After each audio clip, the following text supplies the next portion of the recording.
Le ciel de Konoha était devenu une mer d'obscurité dense, comme si le temps lui-même avait hésité. Des vents chargés d'énergie coupaient à travers l'air, soulevant des débris et de la poussière des rues désertes. À l'horizon, une figure colossale émergea, flottant avec une aura qui semblait dévorer la lumière même.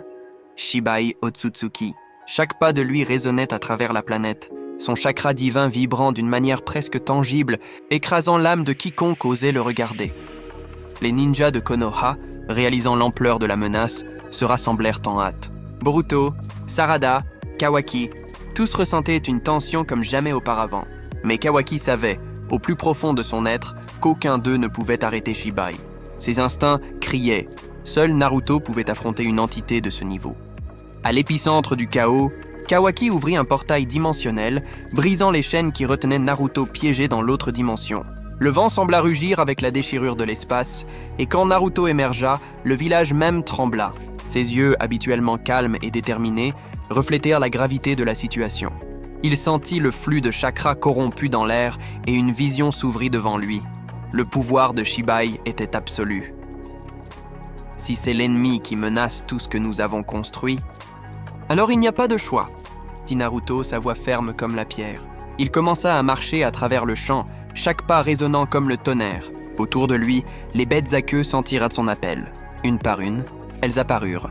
Kurama, Gyuki, Shukaku, Matatabi, Isobu, Son Goku, Kokuo, Saiken et Chomei, toutes répondant aux guerriers qui les avaient toujours comprises. Le chakra des 9 bêtes convergea sur Naruto, l'entourant d'une aura qui transcendait toute forme de pouvoir connu. Lumière et obscurité s'entrelacèrent en lui, son corps irradiant maintenant une énergie si intense qu'elle semblait déchirer le ciel. Il respira profondément, sentant chaque étincelle de vie des bêtes couler à travers ses veines, se fusionnant avec son propre chakra. Puis, majestueusement, sa forme changea. Ses cheveux flottaient, comme s'ils étaient vivants d'énergie. Ses yeux brillaient d'une intensité divine, et une aura dorée-orange s'étendit autour de lui. Le mode divin de Naruto était complet. Son pouvoir transcendait chaque limite que le monde shinobi avait jamais connue.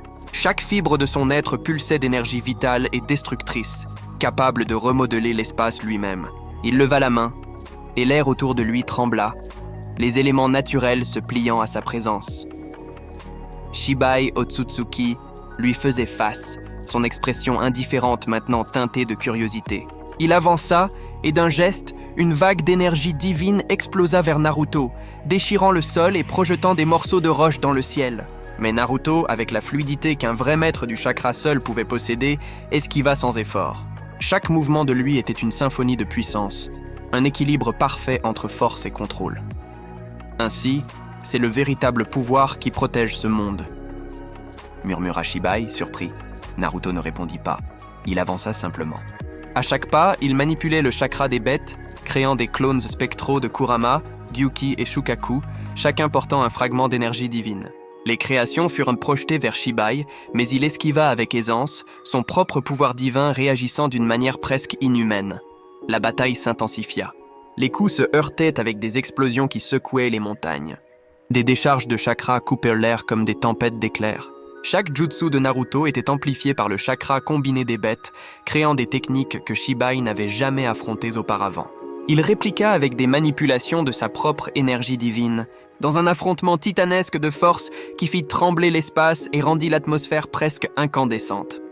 Naruto, cependant, ne combattait pas avec la seule force brute. Il ressentait chaque flux d'énergie, chaque pulsation de vie autour de lui, chaque intention de Shibai. Se mouvant avec une grâce surnaturelle, il combina des attaques dévastatrices avec des défenses stratégiques, démontrant une maîtrise qui ne pouvait venir que de décennies d'expérience et d'apprentissage.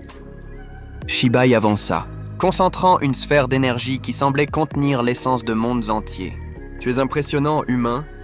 Mais jusqu'où peux-tu aller ?» Il lança la sphère.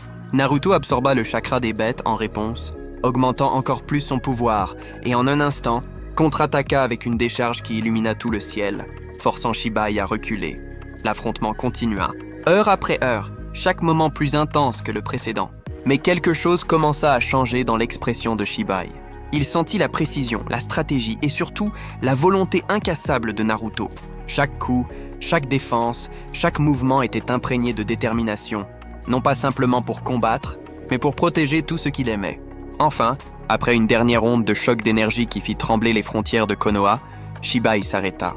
Le silence se répandit sur le champ de bataille. Un silence lourd, presque révérencieux. Il flottait au-dessus du sol, respirant profondément, reconnaissant la grandeur du guerrier devant lui. « Tu... » « Edding, dit Shibai, sa voix profonde résonnant. ton pouvoir transcende tout ce que je connaissais. Cette planète ? Je ne la détruirai pas. » Et alors, comme si l'obscurité elle-même avait décidé de se retirer, Shibai disparut, ne laissant derrière lui que le vent et le sentiment que la menace avait été contenue, mais que le monde n'oublierait jamais cette confrontation. Naruto resta debout, le chakra des bêtes pulsant encore à travers son corps. Il regarda vers l'horizon de Konoha, respirant profondément, sentant le village à nouveau en sécurité. L'énergie divine qui coulait en lui n'était pas seulement du pouvoir, c'était la responsabilité, la protection et l'espoir. Konoha avait survécu une fois de plus, non par la seule force brute, mais par la détermination, l'unité et le courage. Et le nom de Naruto, maintenant imprégné de puissance absolue, serait rappelé comme celui du guerrier qui défia les dieux et sauva son monde.